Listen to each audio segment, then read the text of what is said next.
பூங்காற்று நேயர்களுக்கு வணக்கம். நான் மல்லிகா பத்நாத், உங்க எல்லாருக்கும் தெரியும்னு நினைக்கிறேன். நான் இன்னைக்கு ஒரு சிம்பிள் பிரேக்ஃபாஸ்ட் தாங்க. இது யார் வேணா எப்போ வேணா செஞ்சுக்கலாம். நீங்கள் செய்யறதுக்கு அதிக நேரம் பிடிக்காது. வெஜிடபிள்ஸ் நம்மளுடைய காம்பினேஷன் தான். எப்போவுமே வீட்டில் ரவை வச்சிருப்பீங்க. பிரெட் வேணுனாக்க நம்ம பிரெட் டோஸ்ட் பண்ணணுனாக்க பிரெட்டையும் ரவையும் வச்சுட்டு எப்படி ஒரு டோஸ்ட் பண்ணலாம். அதுலேயே இன்னும் கொஞ்சம் ஆரோக்கியத்தை சேர்த்து கொடுக்கணும் அப்படிங்கிறதுக்காக நான் இங்கே மைக்ரோ கிரீன்ஸ் எடுத்து வச்சிருக்கேங்க. இப்போ மைக்ரோ கிரீன்ஸ்ங்கிறது ஒரு கான்செப்ட். இப்போ நிறைய நீங்கள் பார்த்தீங்கன்னாக்கா சோஷியல் மீடியாவில் மைக்ரோ கிரீன்ஸை பற்றி நிறைய பேசுகிறாங்க. ஒன்றுமே இல்லைங்க. நம்ம ஊரில் நம்ம நிறைய கொத்தமல்லி கீரை சாப்பிட்றோம், வெந்தயக்கீரை சாப்பிட்றோம், புதினா சாப்பிட்றோம். அதெல்லாம் ஃப்ரெஷ்ஷாக சாப்பிட்றப்ப நிறைய சத்துக்கள் இருக்குது. அங்கெல்லாம் கீரை ரொம்ப குறைவு. அவங்களுக்கு வெரி ஃபியூ கீரை தான் கிடைக்கும். ஆனால் இப்போ மைக்ரோ கிரீன்ஸுங்கிறப்ப நம்ம முளைச்ச பச்சை பயிறு யூஸ் பண்ணுறோம், முளைச்ச வெந்தயம் யூஸ் பண்ணுறோம். அதெல்லாம் கொஞ்சம் தான் முளைக்க வைக்கிறோம். இந்த மைக்ரோ கிரீன்ஸ் அப்படிங்கிறது இப்போ எல்லா விதையும், இப்போ கொள்ளுல இருந்து உளுந்துல இருந்து இது ரேடிஷ், அதாவது ரெட் ரேடிஷ் சீட்ஸு, அதை வச்சுட்டு மைக்ரோ கிரீன்ஸ் பண்ணியிருக்காங்க. மைக்ரோ கிரீன்ஸ்னாக்க நம்ம ஓரளவுக்கு செடி முளைச்சிருக்குங்க. ஒரு 3 அங்குலம் 4 அங்குலத்துக்கு. நம்ம ரெகுலராக சாப்பிட்ற கீரையை விட 40 மடங்கு கூடுதல் சத்துக்கள் இருக்குது அப்படின்னு சொல்கிறாங்க. அதே மாதிரி முளைச்ச பச்சை பயிரை விட கூடுதல் சத்துக்கள் இருக்குன்னு சொல்கிறாங்க. இப்போ நான் இங்கே எடுத்ததுக்கு ரேடிஷ் கிரீன்ஸு. இந்த வீடியோவோட எண்டில் ஒரு ஃபோன் நம்பர் கொடுக்குறேன். அந்த ஃபோன் நம்பருக்கு நீங்கள் வாட்ஸ்அப் மூலமாக கான்டாக்ட் பண்ணிங்கன்னா உங்களுக்கு மெட்ராஸில் இருந்தீங்கன்னாக்கா அந்த மைக்ரோ கிரீன்ஸை அவங்க வீட்டிலேயே பண்ணிவிட்டு நம்மளுக்கு கொடுக்குறாங்க. அது நீங்கள் வாங்கிக்கலாம். மெட்ராஸ்லேயே இருக்கிறப்ப வாங்கிக்கிறதுக்கு ரொம்ப சுலபமாக இருக்கும். வீட்டில் முடிஞ்சால் நீங்கள் வளர்க்கலாம். அதை பற்றி வளர்க்குற முறையெல்லாம் நிறைய நம்ம பார்க்கலாம். சோஷியல் மீடியாவில் ஈஸியாக கிடைக்குதுங்க. இதை யூஸ் பண்ணிவிட்டு இந்த பிரெட் டோஸ்ட் எப்படின்னு சொல்லிட்டு பார்க்கலாங்க. இப்போ அதுக்கு என்னென்ன அதர் இன்க்ரீடியன்ஸ் தேவைன்னு சொல்லிட்டு பார்க்கலாம். இங்கே ரவையை, பம்பாய் ரவையை கொஞ்சமாக முழுகிற அளவுக்கு தண்ணி ஊற்றிட்டு ஊற வச்சுருக்கேங்க. ஜஸ்ட் ஒரு 10 நிமிஷம் ஊறினா போதுமானது. இப்போ பாருங்கள், ஓவர் தண்ணி இருக்காது. ஜஸ்ட் இப்படி பார்க்குறப்ப இந்த அளவுக்கு இருக்கும். இப்போ இதில் மற்ற இன்க்ரீடியன்ஸ் எல்லாம் நம்மளுடைய விருப்பம் தாங்க. நான் இங்கே எடுத்து வச்சுருக்கிறது பார்த்தீங்கன்னா, தக்காளி பொடியாக கட் பண்ணது, கேரட் துருவல், பொடியாக கட் பண்ணி வச்சுருக்கிற வெங்காயம், குடமிளகா, சில்லி ஃப்ளேக்ஸு, இது micro greens, radish micro greens, வெண்ணெய், தேவையான அளவு உப்பு, விரும்பும் அளவுக்கு பிரெட்டு. இந்த பிரெட்டுனால் பரவாயில்ல, நீங்கள் ப்ரௌன் பிரெட் யூஸ் பண்ணிங்கன்னா இன்னும் கொஞ்சம் பெட்டர். பிரெட் ஸ்லைஸுக்கு நம்ம பட்டர் பூசிக்கலாங்க. கொஞ்சமாக போட்டாலே போதும், ஒரு ஃப்ளேவருக்காக தான். பொதுவாக நான் அதிகப்படியான ஆயிலோ பட்டரோ கீயோ யூஸ் பண்ண மாட்டேன். மிதமாக தான் யூஸ் பண்ணுவேன். இது மாதிரி நம்மளுக்கு எத்தனை ஸ்லைஸ் வேணுமோ அத்தனை ஸ்லைஸ் அப்ளை பண்ணி வச்சுக்கோங்க. இப்போ இதுக்கு மிக்சிங் பார்க்கலாம். இப்போ இந்த ரவை நல்லா ஊறிடுச்சிங்க. 10 மினிட்ஸ் ஊற வச்சுருக்கேன். இப்போ இந்த ரவைக்கு தகுந்த அளவு மட்டும் உப்பு சேர்த்துக்கலாங்க. கொஞ்சமாக போட்டுக்கோங்க. இதோட நம்ம கட் பண்ணி வச்சுருக்கிற வெஜிடபிள்ஸ். இப்போ நான் தக்காளியில் ஜூஸ் இல்லாமல் டொமேட்டோ மட்டும் கொஞ்சமாக எடுத்துக்கிறேன். எல்லாமே ரா வெஜிடபிள்ஸ் தாங்க, பச்சையாக தான் போடணும். கேரட்டை நல்ல ஃபைன் கிரேட்டர் யூஸ் பண்ணிவிட்டு நல்லா ஃபைனாக கிரேட் பண்ணிக்கோங்க. இது மாதிரி இதில் போட்டுக்கலாம். இது சின்ன குழந்தைங்களுக்கு கூட ரொம்ப யூஸ்ஃபுல்லாக இருக்கும், சாப்பிட்றதுக்கு ரொம்ப விரும்புவாங்க. இதோட குடமிளகா ரொம்ப பொடியாக கட் பண்ணது, விட்டமின் சிக்காக குடமிளகா, விட்டமின் ஏக்காக கேரட், விட்டமின் சிக்காக டொமேட்டோ, நம்மளுடைய விருப்பம்தான். இதோட பொடியாக கட் பண்ணி வச்சுருக்கிற வெங்காயம் நல்லா ஃபைனாக கட் பண்ணி வச்சுருந்தீங்க, நல்லாயிருக்கும். இதோட சில்லி ஃப்ளேக்ஸ். இதை கரகரப்பாக பிடிச்சி வைக்கிறது எப்படின்னா நம்ம வீட்டிலே கூட பண்ணலாங்க. மிளகா வெறும் வானிலையில் வறுத்துக்கோங்க. கடைசியாக சுவிட்ச் ஆஃப் பண்ணிவிடுங்க. அது லேசாக சூடானா போகிறோம். அப்புறம் கையில் நொறுக்கிட்டிங்கனாக்கா இந்த மாதிரி வந்துடும். இதை நம்ம விருப்பப்படி சேர்த்துக்கலாம். நீங்கள் வேணால் மிளகாய் தூள் போடலாம், இல்லைன்னா மிளகு தூள் போடலாம், நம்மளுடைய விருப்பம். இதோட இப்போ நான் சேர்க்க போகிறது மைக்ரோ கிரீன்ஸ். இந்த மைக்ரோ கிரீன்ஸை பற்றி நான் நிறையா சொன்னேன் இல்லைங்களா. இது 40 மடங்கு அதிக சத்துக்கள் கொண்டது. இதை நம்ம எதெல்லாம் சேர்க்கலாமோ அந்த மாதிரி சேர்க்கலாங்க. எப்போவும் சேலடில் மட்டும்தான் எல்லோரும் போட்டு சாப்பிட்றாங்க. அப்படி கிடையாது. இதை நம்ம வேக வைக்க போகிறது இல்லை, லேசாக டோஸ்ட் தான் பண்ண போகிறோம். அதனால் இதில் சேர்த்தா கூட நம்மளுக்கு நல்லாயிருக்கும். இதெல்லாம் சேர்த்து நல்லா மிக்ஸ் பண்ணிக்கலாம்.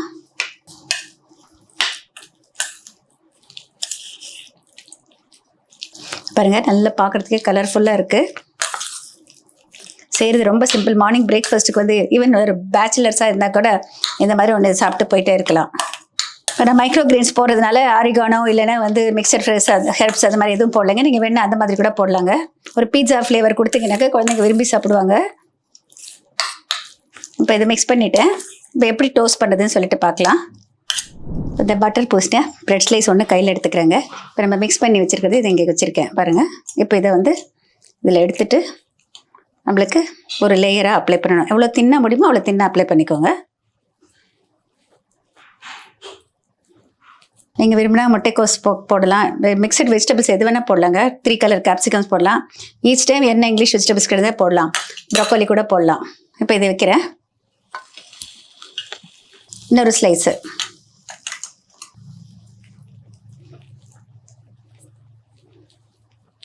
மாதிரி எவ்வளோ மெல்லிய லேயர் போடுறீங்களோ இவ்வளோ மெல்லிஸாக நம்ம சாப்பிட்றதுக்கு முடியும் நல்லா. இப்போ இதை வச்சுறேன்.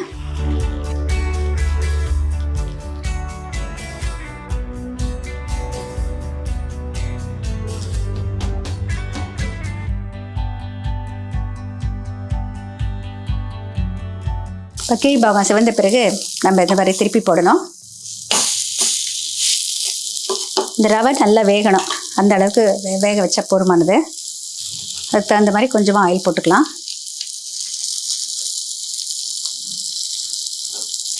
ஜஸ்ட்டு நம்ம 2 சாப்பிட்டா போருங்க, நல்ல ஃபில்லிங்காக இருக்கும். ஏன்னா ரவை வேறு செய்கிறது இல்லைங்களா.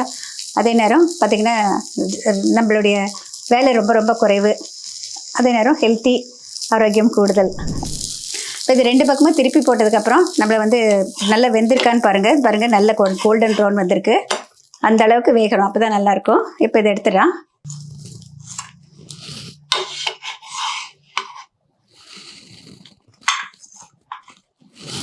இப்போ இந்த மாவில் வந்து ஒன்று அடை மாதிரி தட்டி காமிக்கிறேன் பாருங்கள்.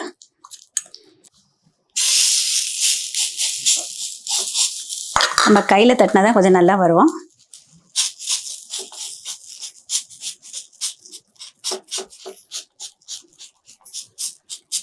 நம்ம சின்ன சின்னதாகவும் தட்டலாங்க. இதை அப்படியே சாப்பிட்டாலும் நல்லாயிருக்கும்.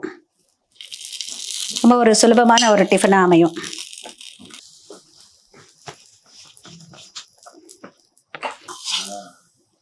இது பார்க்க வெந்த பிறகு இப்படி திருப்பி போடுறேன்.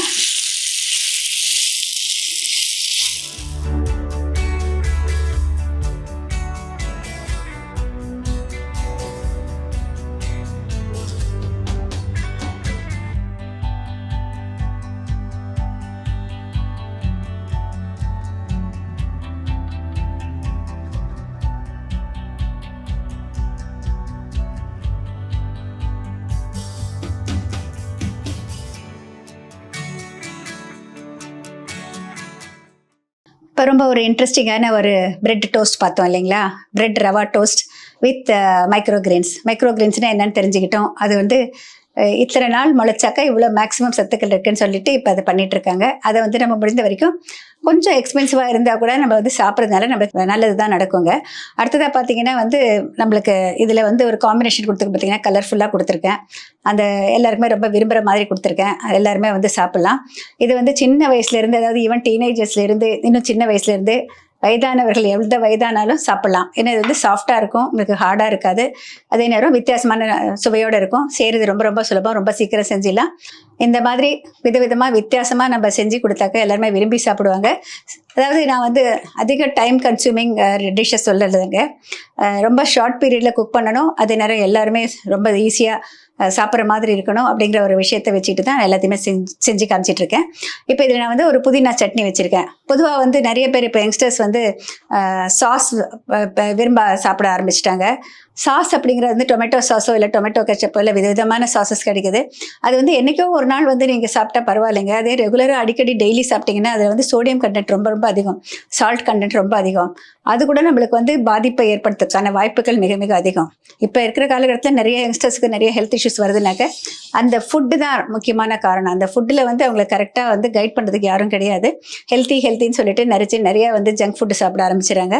அந்த ஜங்க் சாப்பிட்டா கூட அதில் அந்த சாஸ் சாப்பிட்றப்ப உங்களுக்கு வந்து எவ்வளோ ஒரு கெடுதல் ஏற்படுது அப்படின்னு சொல்லிட்டு அதை அந்த பார்க்குறவங்களுக்கு தான் தெரியும், அந்த ஏஜ் குரூப்பில் இருக்கிறவங்களுக்கு. இப்போ இதுக்கு வந்து நான் வச்சிருக்க புதினா சட்னி பார்த்தீங்கன்னா புதினா வச்சுருக்கேன், அதில் கொத்தமல்லி சேர்த்துருக்கேன், அதோட இஞ்சி சேர்த்துருக்கேன், பச்சை மிளகாய் சேர்த்துருக்கேன், கொஞ்சமாக பொட்டுக்கடலை, உப்பு, லெமன் ஜூஸ். இந்த காம்பினேஷன் பார்த்தீங்கன்னா உங்களுக்கு வந்து கூடுதலான சத்துக்கள் தான் கிடைக்கும். விட்டமின் ஏ கிடைக்கும், கால்சியம் கிடைக்கும், அயன் கிடைக்கும், அது அப்சார்ப்ஷனுக்காக விட்டமின் சி கிடைக்கும், அது எல்லாமே இருக்கும். இதுவும் சேர்த்து சாப்பிட்றப்ப ரொம்ப டேஸ்டியாக இருக்கும். இது வந்து எந்த பிரெட் டோஸ்ட் இல்லை பிரெட் சாண்ட்விச்சுக்குனாலும் இந்த சட்னி வந்து ரொம்ப நல்லா இருக்குங்க. புதினா மட்டும் சேர்த்து செய்யலாம், இல்லை புதினா கொத்தமல்லி 2 சேர்த்து செய்யலாம். இஞ்சி இருக்கிறப்ப சுலபமாக ஜீரணமாகிறதுக்கு ரொம்ப ஹெல்ப்ஃபுல்லாக இருக்கும். எந்த விதமாகவும் ப்ளோட்டிங் ஏற்படுத்தாது. இதில் எந்த விதமாகவும் பனீரோ சீஸோ நம்மளுக்கு வந்து ஜீரணமாகாத எந்த விஷயமே கிடையாது. அதனால ஒரு சின்ன மாற்றம் தான், ஆனால் அதுவே வந்து நம்மளுக்கு எப்படி ஒரு ஹெல்த்தை கொடுக்குது, அதில் நிறைய சத்துக்கள் கிடைக்குதுன்னு சொல்லிட்டு நம்ம தெரிஞ்சுக்கிட்டு செஞ்சாலே போதுமானது. நீங்களும் ட்ரை பண்ணி பாருங்கள். எல்லாருமே ஆரோக்கியமாக இருக்கிறதுக்கு ரொம்ப ஹெல்ப்ஃபுல்லாக இருக்கும்னு நினைக்கிறேன்.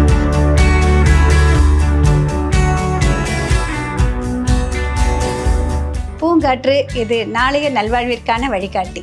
தொடர்ந்து எங்களோட வீடியோக்களை பார்க்குறதுக்கு பூங்காற்று சேனலை சப்ஸ்கிரைப் பண்ணுங்கள் அண்ட் ஃபாலோ பண்ணிடுங்க.